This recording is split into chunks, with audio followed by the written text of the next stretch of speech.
السلام علیکم مینوالو ملګرو. نن د اټک سیل در باندې کوم د اباسین یا د اټک خورد یا د نظامپور دغه ټولې یو ځای پرتې علاقې دي. نن مونږ چې خوشحال بابا د مزار سیل وکړو نو هغه ځای نه بیا مونږ راغلو اټک ته. دا د اټک دا تاریخ لیکلی شوی دی په دغه بورډ باندې چې په 1880 کې دا برج دا جوړ شوی دی. 1880 کې دا برج جوړ شوی دی او صرف د ریل ګاډي لپاره دا برج جوړ شوی دی. دا ریلوے سټیشن اول صرف د ان دا برج چې کوم جوړ دی اول صرف د ریلوے لپاره او بیا وروسته د بسونو لپاره هم شو. او هسې خو په هندوستان کې ډومبې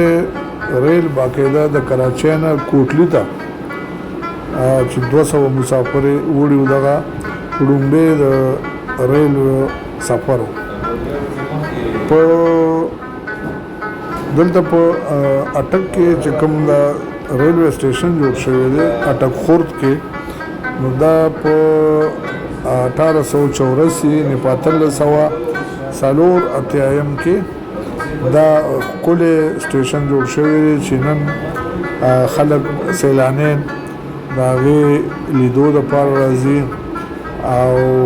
د چټه پورز د جمعې پورز یا د اتوار پورز دلته د خلکو سیل غنغونه وي او دغه سیل دغه برج دا سیل وی کوي. دې سټیشن کې دننه میوزیم هم شته دی خو چونکې مونږ په دغه ټیم باندې چې دلته راغلو نو دغه میوزیم په دغه ټیم باندې بند و او د هغې سیل مونږ ورډه کړی شو. دا دریاسین تاسو ته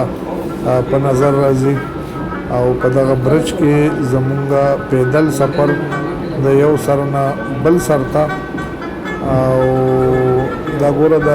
کوم سیلانین چې دي دغه برج سیل کوي